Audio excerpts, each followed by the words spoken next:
In the first part of this video, I took the YZ125 on a relatively flat dirt road to see how manageable it was for a new rider. And in that video we concluded that if you're riding around on a flat road without too many obstacles, then yes, the YZ125 is perfectly manageable for a newer rider. The question is, what happens when the terrain changes?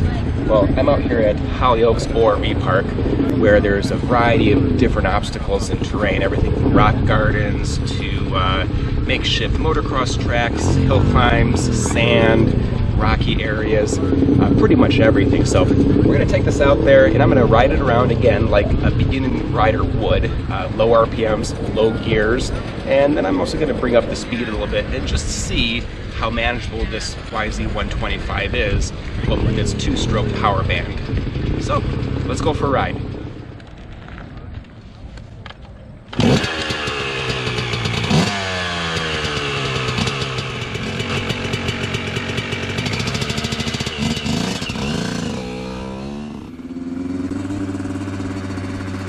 Essentially, there are three kinds of dirt bikes out there: 2 strokes, 4 strokes, and electric. And as such, there are subtle differences in how you have to ride them. Both 2-strokes and 4-stroke bikes run on gas and produce power with a piston that moves up and down within the cylinder, creating cycles of intake, compression, and exhaust. I'm not going to get into all the specific differences here, but I do want to discuss some of the characteristics of the YZ125 2-stroke motor. First, it helps if you understand how the power band works on the YZ125. Now, the power band is not a part, rather it's a description of how the engine produces power throughout the RPM range.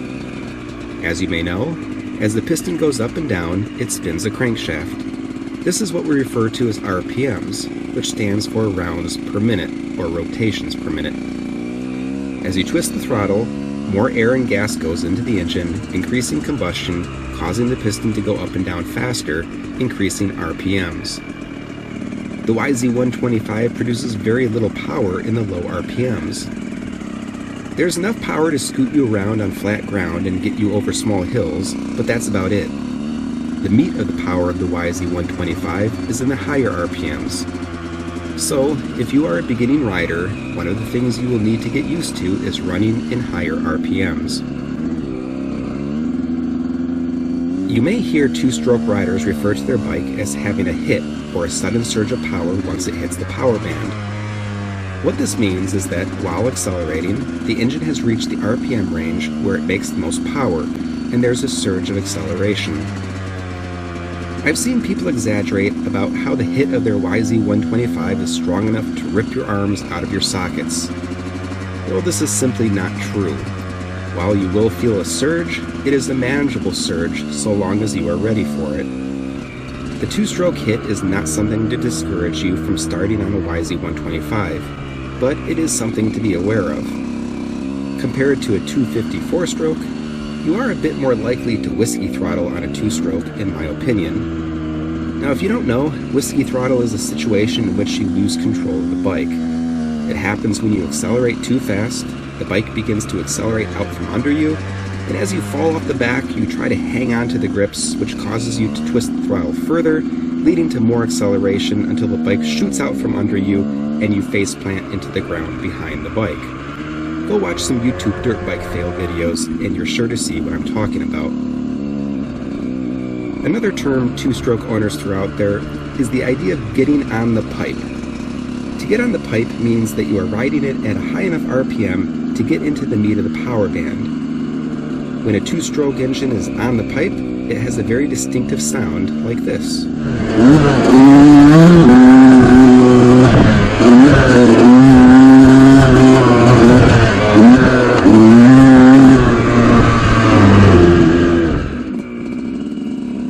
At lower RPMs, when you are off the pipe, the engine splutters and pops like this.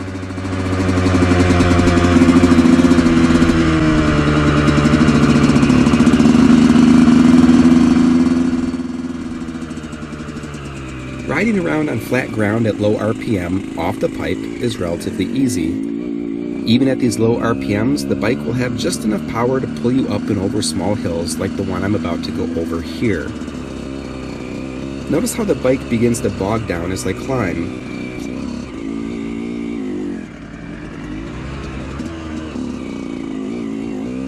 I was able to get over this pair of hills without feathering the clutch and revving the engine. Feathering the clutch is another two-stroke term to know. Since most of the power from the YZ125 lives in the higher RPMs, there are situations like climbing hills where you need to get the engine into those higher RPMs while still moving at slow speeds. To do this, you have to pull the clutch lever just enough so that the engine can rev up while still pushing the bike forward.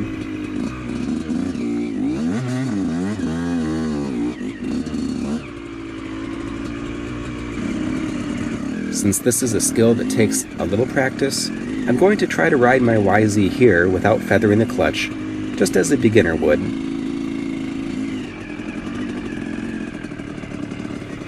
Probably the most challenging part of riding the YZ is trying to cruise around at the middle RPM speeds. The YZ moves around steadily at slow RPMs, and it loves zipping around at the high RPMs, but you'll find it's difficult to run the bike smoothly at those middle speeds. Remember that term, on the pipe? Well, when you are cruising at those middle speeds, the RPMs are right on the edge of bringing the bike on the pipe, where you get that little surge of power. You may find the bike getting on the pipe and then falling off, and therefore experiencing little surges of power up and down. There's nothing wrong with the bike, it's just how it is. It's just not easy to keep the speed smooth and steady at those middle RPMs. You either have to feather the clutch to bring the RPMs up, or shift down a gear and run in the higher RPMs to keep the bike on the pipe. There are a few situations in which you are likely to have the most trouble with your YZ125. The first is trying to climb a steep hill and starting off with the RPMs too low. If you don't know how to feather the clutch to bring the RPMs up while maintaining forward momentum, you're likely to stall the bike halfway up the hill. And if it's steep enough, you may not be able to keep your balance. Another sketchy scenario is when you're riding up the face of a hill or a jump with the RPMs in the mid-range. The bike gets on the pipe just as you're reaching the crest of the hill or maybe in the middle of the climb, and you don't have your body positioned for the surge of acceleration, causing you to wheelie or even fall backwards.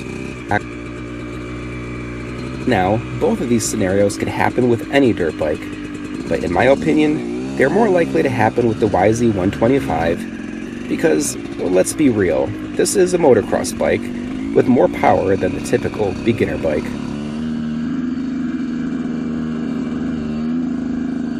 Well, you've been watching me roll around the park for several minutes now. I was in first and second gear the majority of the time, and I purposely kept the RPMs low as a cautious new rider would. I found the bike very easy to ride this way.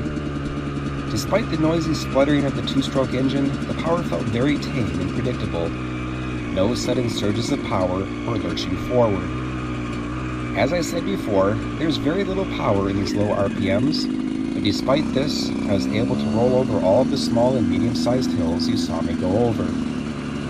On some hills, the bike did begin to bog down, and I know that if these hills were slightly bigger, I would have had to feather the clutch to prevent the bike from stalling out. Now, the point of this video was to provide some evidence that yes, the YZ125 is manageable at slower speeds. However, running this bike at low RPMs for extended times can lead to a fouled spark plug. As you probably already know, two-strokes run on an oil-gas mixture. At the higher RPMs, the engine runs hotter, and the oil gets burned up in the combustion chamber. But at the lower RPMs, less oil is burned off, and the excess oil begins to build up on the end of the spark plug. When the spark plug gets too wet with oil, it will stop producing a spark. And when this happens, the engine will die. A new spark plug will get you up and running again though. It's just kind of a nuisance to have to spend part of your trip replacing a spark plug. To avoid fouling plugs, it's good to rev your bike up into the higher RPMs occasionally during your ride to burn off the oil and prevent fouling your spark plug. So in review, if you are planning to learn to ride on a YZ125, just know that it is doable. It's just important to be aware of the surge of power as you accelerate into the meat of the power band. Once you've mastered the basics of starting your bike, shifting, braking, accelerating, work on feathering the clutch. Practice on flat ground at slow speeds. In time, you will get a feel for the clutch and the power of your YZ. Ride safely, everyone, and have fun.